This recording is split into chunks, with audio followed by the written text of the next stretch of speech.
কেমন আছেন সবাই? আশা করি ভালো আছেন। প্রতিদিনের মতো বরাবর আজকেও আমি আপনাদের মাঝে চলে এসেছি একদম নতুন ভিডিও নিয়ে। আমাদের আজকের ভিডিও একটু অন্য ধরনের। যে সমস্ত ইয়াং জেনারেশনের ছেলেদের দ্রুত বীর্যপাত হয়ে যাচ্ছে, স্ত্রীকে একদম টাইম দিতে পারছেন না। আপনারা যখন স্ত্রীর সহবাসে যাচ্ছেন, বীর্যটা একদম ধরে রাখতে পারছেন না, সেটা অল্প সময়ের মধ্যে একদম বের হয়ে যাচ্ছে।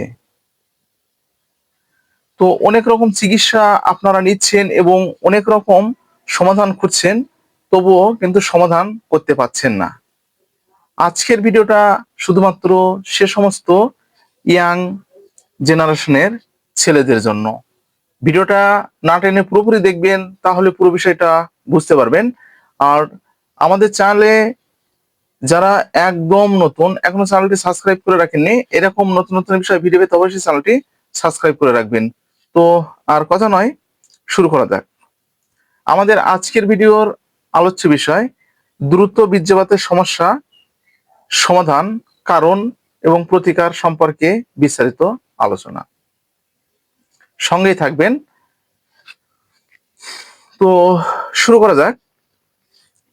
প্রথমে আমরা একটু জেনে নিই দ্রুত বীর্যপাত হওয়ার কারণগুলো।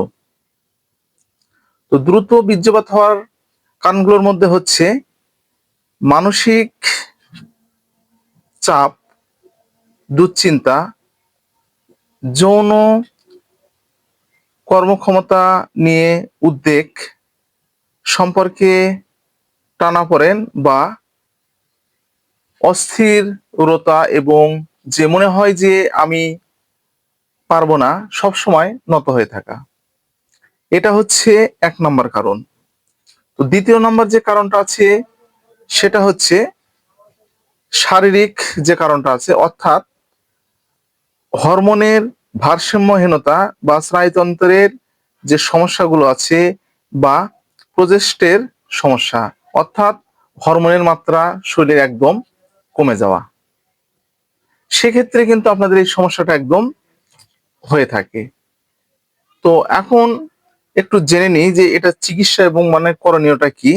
তো বন্ধুরা, এই সমস্যাগুলো যদি আপনাদের হয়ে থাকে, মানে অল্প সময়ে যদি আপনাদের বীর্যটা একদম বেড়ে যায় এবং আপনাদের শরীরে যে টেস্টোস্টেরন যে হরমোনটা আছে বা সেক্স হরমোন আছে, সেই হরমোনের মাত্রা যদি দিন যাচ্ছে দিন একদম শুকিয়ে যায়, সেক্ষেত্রে আপনারা এই নিচে যে টিপস গুলো বলছি, এগুলো কিন্তু আপনাদেরকে অবলম্বন করতে হবে।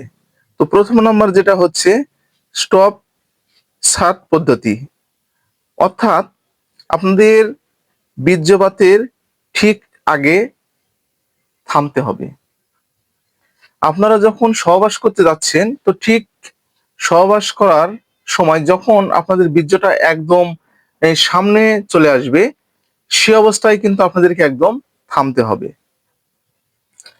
তো ঠিক আপনারা থামবেন, তো ঠিক থামার পরে উত্তেজনতা যখন আপনাদের যে ভাবটা, কাম ভাবটা আপনাদের একদম যখন কমে যাবে, তখন আবার আপনাদেরকে শুরু করতে হবে।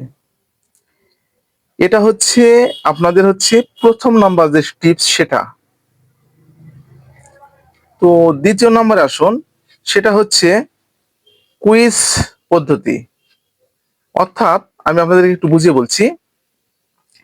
বীর্যপাতের পূর্বে লিঙ্গের ডগা কয়েক সেকেন্ডের চেয়ে চেপে আপনাদেরকে ধরতে হবে, যাতে উত্তেজনতা কমে যায়।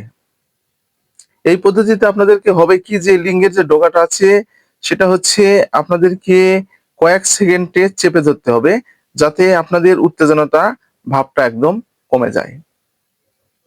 এটা হচ্ছে আপনাদের দ্বিতীয় নাম্বার যে পদ্ধতি আছে সেই পদ্ধতি। তো এখন তৃতীয় নম্বরে যেটা আছে, তৃতীয় নম্বরে আমি আসি, সেটা হচ্ছে কেগেল ব্যায়াম।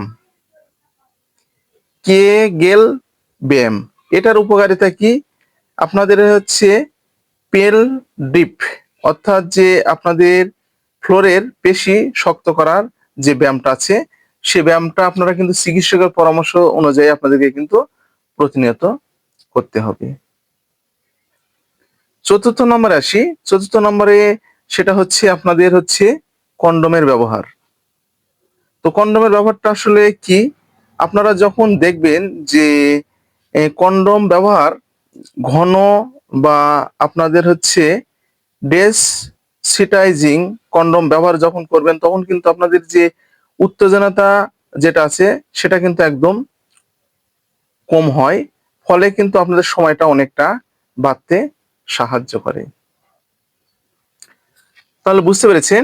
তো পঞ্চম নম্বরে যেটা আছে সেটা আমি আপনাদেরকে বলছি, এটা হচ্ছে ঔষধ বা ক্রিম। তো আপনারা কিন্তু ওষুধ বা ক্রিম অনেকেই কিন্তু ব্যবহার করেছেন, তবু আমি আপনাদেরকে বলছি। তো লিডোকেন বা আপনাদের যে প্রিলোকেল যুক্ত ক্রিম বা স্প্রে আপনাদের কিন্তু বাজারে পাওয়া যায়। তো সেটা কিন্তু আপনাদের মিলনের আগে ব্যবহার করা যেতে পারে। এতে আপনাদের যে লিঙ্গটা আছে সেটার কিন্তু সংবেদনশীলতা কমিয়ে বীর্যপাত কিন্তু আপনাদের কিন্তু প্রতিরোধ করতে সাহায্য করে। অর্থাৎ যে আপনাদের কিন্তু দেরিতে বীর্যপাতটা কিন্তু হতে সাহায্য করে। তো ৬ নম্বরে আসি। ৬ নম্বরে হচ্ছে যে ওষুধের যেটা, বন্ধুরা আপনাদের সমস্যা যদি একদম অতিরিক্ত মাত্রা হয়ে যায়, তাহলে আমি আপনাদেরকে বলবো অবশ্যই একজন চিকিৎসকের পরামর্শ নেবেন এবং চিকিৎসকের পরামর্শ অনুযায়ী কিন্তু আপনাদেরকে এই মেডিসিনগুলো ব্যবহার করতে হবে। তাহলে আশা করি বুঝতে পেরেছেন। তো বন্ধুরা ৬ নম্বরে যেটা আছে সেটা হচ্ছে কাউন্সেলিং, অর্থাৎ যৌন থেরাপি। সাথে আপনাদেরকে যোগাযোগ কিন্তু করতে হবে। এর জন্য কিন্তু আপনাদেরকে চিকিৎসকের পরামর্শ নিতে হবে। এটা আমি আপনাদেরকে বলতে গেলে আপনারা কিন্তু অনেকটা কিন্তু বুঝবেন না। তো এর পাশাপাশি আপনাদের যে জীবনযাত্রার যে মানের যে পরিবর্তন, অর্থাৎ যে আপনাদেরকে কিন্তু স্বাস্থ্যকর খাদ্য প্রতিনিয়ত সেবন করতে হবে এবং নিয়মিত আপনাদেরকে ব্যায়াম করতে হবে। ধূমপান বা নেশা জাতীয় যে এ দ্রব্যগুলো আছে সেগুলো কিন্তু একদম আপনাদেরকে বর্জন করতে হবে। তো আজকে ঠিক এই পর্যন্তই। ভিডিওটা যদি আপনাদের উপকার আসে তাহলে বেশি বেশি করে শেয়ার করবেন।